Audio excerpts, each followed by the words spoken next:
Hi all, welcome back to Lea Valley and Engage. I'm Stu, and as you can see, there's been a lot of work since the last video. So let's have a look around and see what's happened, and I'll let you know how I've done what I've managed to do with these boards as well. So as you can see, the boards now go all the way around the room.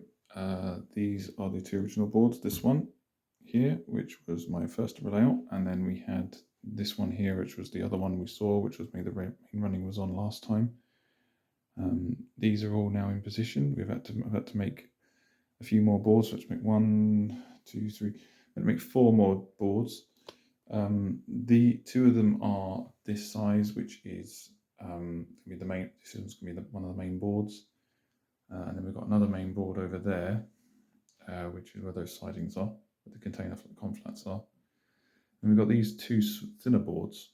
And these boards are going to be sort of like a fiddle yard. This one's going to be sort of like a fiddle yard-ish type board. I'm not 100% sure. I might actually you can see the width of the track there, as the camera free focuses. This might actually have a couple of loops on it, like possibly like some pass loops or some goods loops.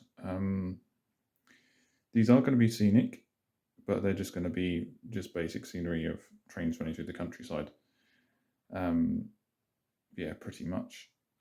This board here, though, this one, this is actually going to be a lifting up board. So it's going to have the track connecting from that end all the way around. It's literally just as thick for 2 tracks. So that's what it's going to be for that one. And then it should connect up here to the main board. And then this is the main board I'm really looking forward to working on, actually. This is going to be a scenic board, which is just going to have a canal on it. So this is going to be the Lea navigation here, a bridge going over the top of it. All this is going to be embankment, so this area has been cut out ready for the embankment to be stuck onto it. I've also got the area ready for the canal itself. I haven't also realised that this board, I've also realised just before I was going to screw this down, that I can't actually screw this board down yet, this section for the track. So that's going to have to be done after the river is done. So that's basically the next project is going to be. I've had to cut out some holes here for point motors, as this board is going to have on it a facing crossover. So from here across.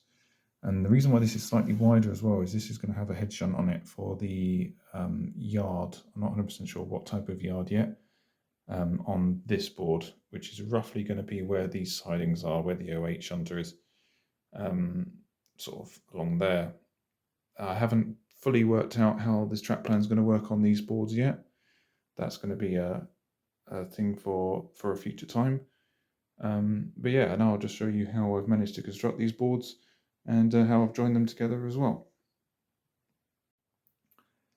So this is how I've actually made the boards. So the boards themselves are 9mm ply, and then sort of pine, I think it is, which is 19 by 38mm. It's quite a strong board. It's quite a strong frame as well. So what I did was I just built the frame first, added some cross members to it, and then did the actual top, the board itself, screwed that on. Using some screws, countersunk them on the top so it makes a nice surface. I can fill them in later. Did countersunk all of the ends as well from the cross members. Yeah, and then that was pretty much it. There's a batten on the wall as well, which I'll show in a second when I show the underneath of all of this and how they're connected together.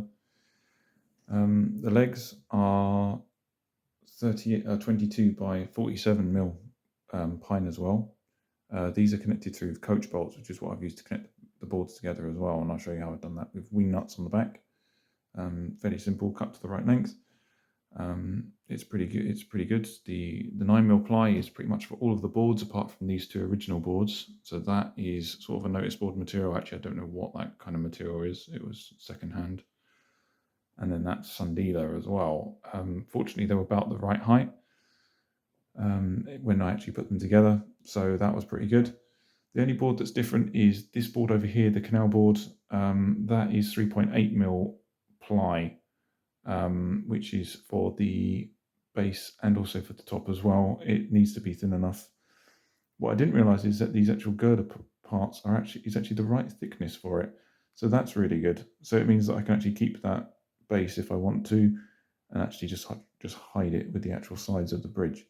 So that is really good. What I'll do now is show you how some of these boards are connected. First board I might show you actually is this one, which is some of these along this wall, because these are this is actually not actually bolted onto this one at all. These boards aren't bolted together. It's just sitting in this sort of like cradle for it, so it's got two parts of the 22mm pine either side, and one underneath just for it to rest on to make sure it doesn't move. It's pretty good, he says, as it moves and wiggles around. But yeah, it's worked out okay so far. But what it is that on this end, I have just under where the A4 is, it's been bolted on. I haven't bolted it yet because I need to get out of this room at some point. So that's not it. So that's what is there. Once that is bolted on, that is actually pretty solid. I know it also is slightly out of line, but once it's bolted on it as well, it's actually fairly straightforward. I've had to do a few bits with this. I don't know if you can see that with the sofa. I had to cut some sections out to try and give a bit of extra support to this, because apart from the batten on the wall, this is not supported by anything. So there's a little shelf underneath here. I don't know if you can just see it there. That is underneath, which holds up this board, holds it to the right height. I've got another support which is actually connected directly to the batten here. It looks a bit like that. You can see. There we go. So that's what it looks like. That's what the battens look like underneath as well, and this one as well. It's fairly straightforward. It seems to do a job. It's not a very heavy board. It seems to have been okay at the moment. I've checked it all the levels and everything, so it seems to be fine for the moment. Let's have a look at some of these other boards, and then we'll. Oh, actually, this just before I move on to the other board, before I forget, this board, how I've connected it here with the bolt going through, is exactly the same on the other end, and with the actual support underneath as well, which the board just rests on. Seems to work pretty fine, okay so far. When I did do the bolts on that one, it did actually skew slightly, so that's why I've done it this way, and it seems to have leveled itself out. So let's have a look at some of these other boards and how I've connected them together as well. Right, so here we are now. We're underneath the boards, the bit that no one likes to see, but here it is anyway. So this is how they're connected together with these coach bolts. Fairly straightforward to do. Just draw a 6mm hole straight through each board while they're quite clamped together to try and make sure they're going to stay out the right size, right height to each other. It seems to have worked out pretty well so far. Also, we've got the battens here as well. Now these have been put on to the right height. Trying to make sure that I've got it all the right height was actually a bit of a pain, and making sure they're level. But yeah, just managing to get these on has been pretty good. They are coming out slightly differently as the boards go around, because the thickness of the timber on some of the original boards is different to the new boards. But yeah, managed to get most of them the right way. It seems to have worked out pretty well. The other board that was a bit tricky was this one as well, with the canal, because obviously it needs to be a much lower level. But yeah, managed to sort that out, and it seems to come out quite fine. So yeah, so this is also how the legs are connected in. Again, coach bolts screwed through 6mm. Yeah, fairly straightforward, and they seem to have been working out so far. All of this has been done so that I can actually remove the boards if necessary, take them all down if we've got guest staying or stuff like that. So everything needs to be removable. This leg especially, I've had to draw a second hole further along here, because if the bed is down and the boards need to stay up for whatever reason, if we've got a person who's staying who likes railways, for example, hence why the bubble wrap, because my nephew was here and he really liked sleeping underneath this and sticking his head underneath the boards. So just to make sure we didn't concuss him, here's some bubble wrap. So that's what that's for. I just haven't taken it off yet. But yeah, I need to move this leg further along. Trying to support these boards while there's no leg there has been a bit of a challenge, and still hasn't been fully resolved yet. I'm trying to come up with some ideas. This support here is the first one of those. It hasn't worked out fully so far, so I'm going to have to come up with another solution. Yeah, so that's going to be one to come up with, and I'll hopefully show you that at some point when I come around to thinking of the idea. So now we'll have a look at some other bits up on the top as well. So yeah, overall, I'm pretty happy with what's been done so far. All of this stuff out has been from when my nephew's been here, but this will all be going fairly shortly. I just need to start working onto the boards, so that's the next thing to do. The canal is one of the biggest things that I need to sort out. That will be the first scenic feature that gets built on the layout. So that will be fairly soon. So stay tuned for that. The other things that need to be done is I need to fully strip this board. So some of these sections of track here, where the brake van is, and where the 08 is, and where the 04 is, and the tracks here at the back. These are still some of the original book track that's been laid from when the board was put in. So from the previous layout. So I need to sort that out. I need to take them up and get them out.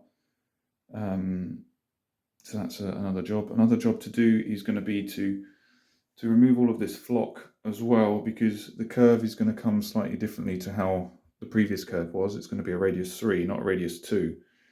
The inner curve will be a radius 2, and hopefully the radius 1 for the line going into the goods yard, which shouldn't be too bad in terms of for modern rolling stock, as this will pretty much be only shunters operating this. And most of the modern stock seems to operate okay with radius 1 anyway. There are one or two examples that don't seem to like it, but they're probably not going to be running in anymore anyway on those curves. The next part we need to sort out as well is deflocking all of this. This is still the original track plan of Standen, so this needs to be cleaned off because this might be completely different. I'm not so sure as to what this is going to be on here, what's going to be on here yet. It might be an engine shed, it might be the marshalling yard. I still haven't worked that out. I've got electrical connectors ready to go for all of the other pieces, all of the connections, which can be very similar to how a laptop lead is connected in. Managed to buy them off of Amazon. Haven't had a look at them properly yet, but from what they look like on the website, they seem pretty good. So I'll show you some of those when I try and install them. So really the first bits of track that are going to be laid is these sections. So the section along here along the back of the wall, this lift out section, which I think is going to be the priority really to get that in place, and then this section with the river and the canal. That will be done obviously after the canal, but it's pretty much should be okay. I need to work out how I'm going to do the connections for the point motors and connect them through as well, possibly use the same connections. I don't know yet, still need to work that out. But yeah, that's pretty much what's going on so far. I've got some ideas as to how to do the connections through. I'm thinking of doing connection onto the track at one end, connection onto the track at the other end, then also link the connectors in to the next board, and then have a bus wire running underneath. This is going to be DC controlled, but I just want to make sure I've got a full connection running all the way through, and I'm not relying on the track just to carry the power, which is what I was thinking of possibly before, but I'm not going to do that now. So yeah, so that's what's going on, and the future projects as well. So hopefully at some point we'll be able to see trains running again, and be able to get them running up to on the double track line all the way around the room. Actually playing around with my nephew and running some trains along here has highlighted a few issues. There's one or two points on these boards that might need adjusting, like where the piece of paper is, although I personally think it's this filler, so I'm going to have to file that down as well. There is one or two areas like this one here. I don't know if you can see that. There is a little scuff mark there. Not a scuff, but it's a slight lip. So that's going to have to be dealt with, and possibly on between these two boards, at this end as well, and possibly up there too. So one or two areas where it needs work, a little bit of work, but generally it's been fine. Everything seems to be running around fairly smoothly. So I like that. I'm going to be, and hopefully be able to come back to you soon and show you the future progress, whether it's be on the canal or on some track lane, might be a bit of both. I'm also thinking about possibly adding in some other stuff to do with wagon construction as well. I've got a few kits lined up, ready to go. Possibly even do a little review on them. So I don't even, maybe that's something you might want to see. Hopefully in the future. So thanks for watching. I appreciate you guys watching this, and any feedback would be great as well. So please comment and subscribe, and hopefully see you on the next one. Bye.